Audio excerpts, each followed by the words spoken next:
Hey, it's Nick Hodge, your Nick's Notebook editor. There are some questions that have been coming in repeatedly from various members, so I know more than one of you have these questions. I thought I'd just take a couple of minutes today and respond to the questions that I receive most frequently, and also provide a little bit more guidance to those of you who may be new to the world of private placements. I know it can seem a little bit daunting at first with the amount of paperwork and necessary signatures and things of that nature, so I want to just make it as easy as possible and guide you through the process as well as I can.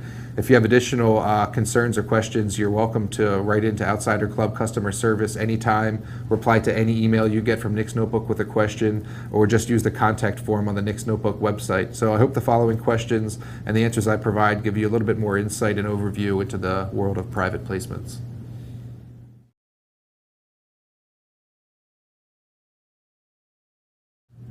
A private placement is just like it sounds like. When a company needs to raise money, they can do it in the private market as opposed to the public market, so they can do it faster and so they can avoid fees. If they raise money privately like we do through Nick's Notebook, they can avoid having to register the securities, and they can also avoid having to file a prospectus, and so they can get the capital from investors' hands, from our hands, into their coffers, into the company at a much faster pace than they would if it were to be raised publicly.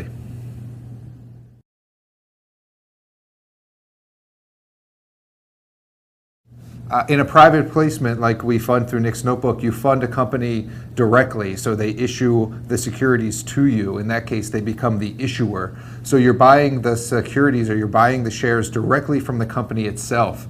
When this happens, when you get an alert from Nick's Notebook, you'll typically contact someone at the company in a managerial or in a director position, and they'll get you the necessary paperwork that's typically called subscription documents. It'll tell you what company you're investing in and what the terms of the deal are, at what price the shares are being issued, if there is a warrant, and what the terms of that warrant are if there is one. So the documentation is just a subscription document you'll get from the company that I put you in contact with on a case-by-case basis.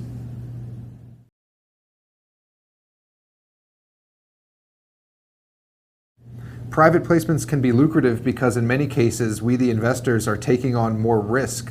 And so there needs to be incentives for us to provide the company with capital.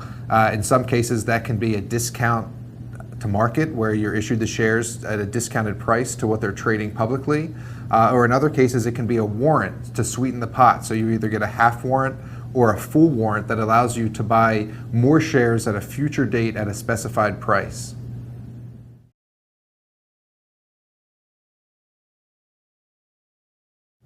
In most cases, you'll need to be an accredited investor to participate in these deals, and there's various ways you can meet the requirements to become an accredited investor. The two most common are net worth, in which you have a net worth not including your house of $1 million, or if you're an individual, if you make $200,000 in income annually, or if you're married, $300,000 in income annually. There are many other exemptions for which you can become an accredited investor, so make sure you ask your broker or you check with the IRS or other governing body's website to make sure you're accredited.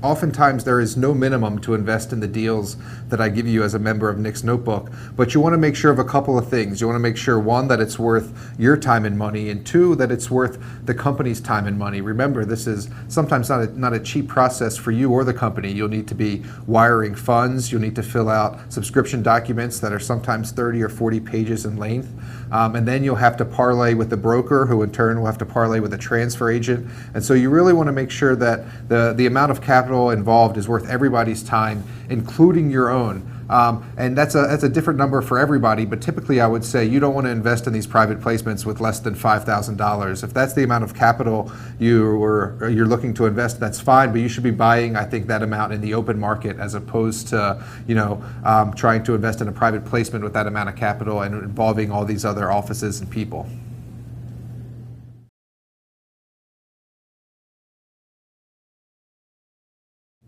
You absolutely need a full-service broker to participate in these deals. I recommend one on the Nick's Notebooks site under the Getting Started section of the website, so you can see that recommendation there. But there's a whole litany of brokers in the US and Canada that handle private placements. It's really tough to do these on your own because there's so many moving parts involved. Once you wire the funds or have your broker wire the funds, you also need to complete the subscription documents, and then the issuer or the company that you're investing in will get a copy of those documents, and so will their transfer agent.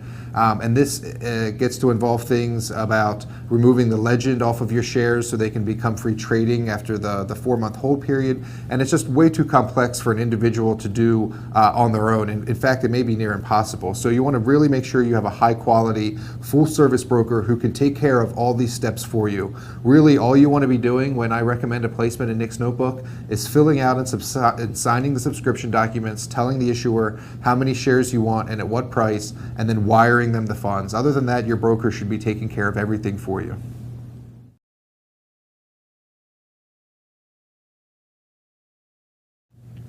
You know, it's not hard to find private placements. A company has to file with the Securities Exchange when they're going to be raising money. So you can sift through filings and know on a daily basis when a new private placement becomes open. The thing that you really need to look out for, and the service that Nick's Notebook provides, is a bit of vetting.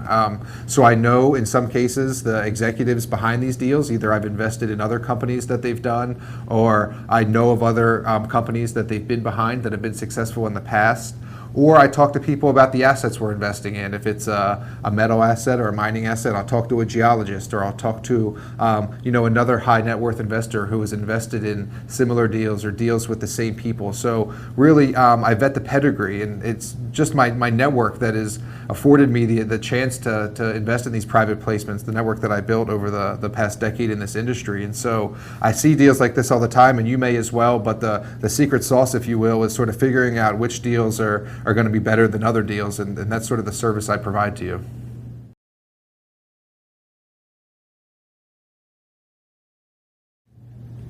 You know, when to sell is always the million-dollar question. Everybody has their own parameters. The easiest answer I can give you is when you're satisfied with your gain, then you can take profits. But I will be providing more hard guidance than that.